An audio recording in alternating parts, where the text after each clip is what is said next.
వ్యవసాయ అనుబంధ కూరగాయల పంటల ఉత్పత్తిలో స్వయం సమృద్ధి సాధించడంపై కేంద్రం ప్రత్యేక దృష్టి సారించింది. పెరుగుతున్న జనాభా నేపథ్యంలో అవసరాలు తీరాలంటే దిగుమతులపై ఆధారపడాల్సిన పరిణామాల నుంచి అధిగమించేందుకు కేంద్ర రాష్ట్రాలు ఐసీఏఆర్ అనుబంధ ఉద్యాన పరిశోధన సంస్థలు నడుం బిగించాయి. హైదరాబాద్ రాజేంద్రనగర్ ఉద్యాన కళాశాలలో కూరగాయల పంటల సాగు పరిశోధనల పురోగతిపై జాతీయ స్థాయి సదస్సును నిర్వహిస్తున్నాయి.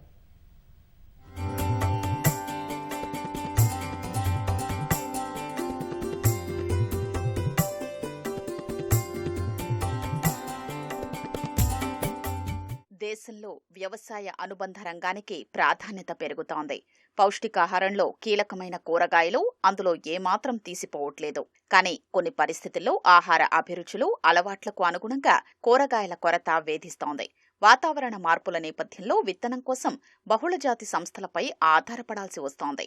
నాణ్యమైన వంగడాల లభ్యత లోపించడం, రసాయన ఎరువులు, క్రిమిసంహారక మందుల వాడకం పెరిగింది. దిగుబడుల్లో ప్రతిష్టంభన, మార్కెట్లో సరైన ధరలు లేకపోవడం అన్నదాతను వెంటాడుతున్నాయి.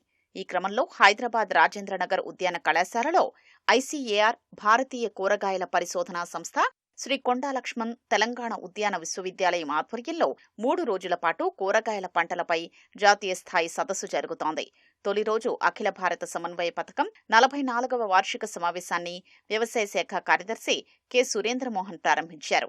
రాష్ట్రంలో కూరగాయల ఉత్పత్తి, ఉత్పాదకతలో వెనుకబడి ఉన్నందున ఆ సమస్య అధిగమించేలా చర్యలు చేపడుతున్నట్లు తెలిపారు. ప్రస్తుతానికి రాష్ట్రంలో వెజిటబుల్స్ 1 లక్ష ఎకరాలలో మన రైతులు పండిస్తూ ఉన్నారు.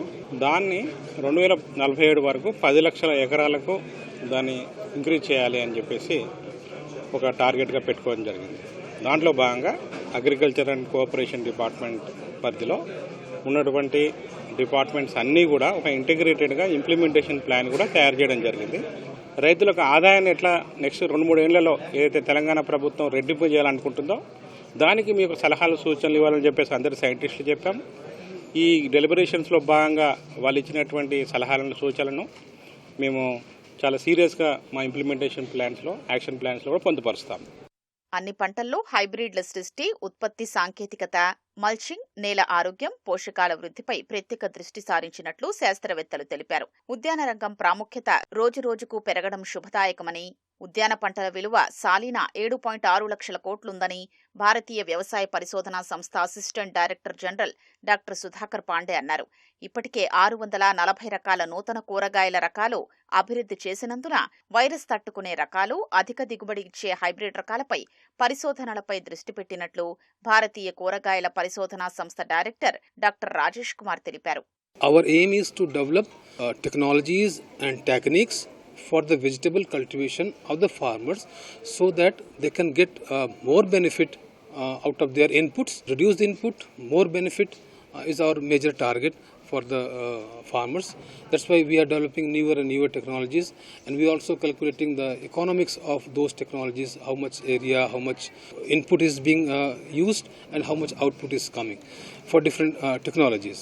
किसान की कैसे प्रोडक्टिविटी बढ़े, जो उत्पादन है उसको कैसे ज़्यादा से ज़्यादा बढ़ाया जाए जिससे उनकी इनकम बढ़ सके, और कास्ट ऑफ कल्टीवेशन को कैसे कम किया जा सके, और जो भी किसान की समस्याएं हैं उसको साइंस के माध्यम से हम कैसे जो है आने वाले समय में सॉल्व कर सके, ये हमारे जो रिसर्च प्रायोरिटी होने का ये मुख्य हमारा उद्देश्य होता है.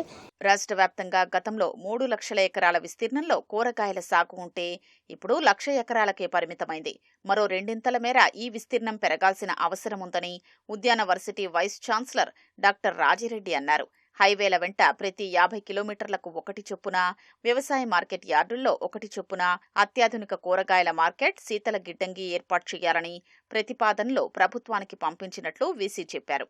గత సంవత్సరము ఏం రీసెర్చ్ చేశారు, పరిశోధన రకాల రూపకల్పన కానివ్వండి, అట్లాగే మన మేనేజ్మెంట్ ప్రాక్టీసెస్ ఏదైతే యాజమాన్య పద్ధతులు, డ్రిప్ కానీ, స్ప్రింక్లర్ కానీ, లేకపోతే మల్చింగ్ కానీ, లేక్ కాస్ట్ పెండల్స్ కానీ, వీటి మీద ఏమైతే గత సంవత్సరం చేసినటువంటిది, అలా గత 3-4 సంవత్సరాలుగా చేసినటువంటి టెక్నాలజీ ఏదైతే పూర్తిగా దాని సక్సెస్ కంప్లీట్ అయినటువంటి టెక్నాలజీస్ని కూడా ఇందులో డిస్కస్ చేసి మళ్ళా వచ్చే సంవత్సరం కూడా ఏ విధంగా ముందుకెళ్లాలని మనకు ట్రయల్స్ ప్రిపేర్ చేసుకోవడానికి ఈ మీటింగ్ ఉపయోగపడుతుంది.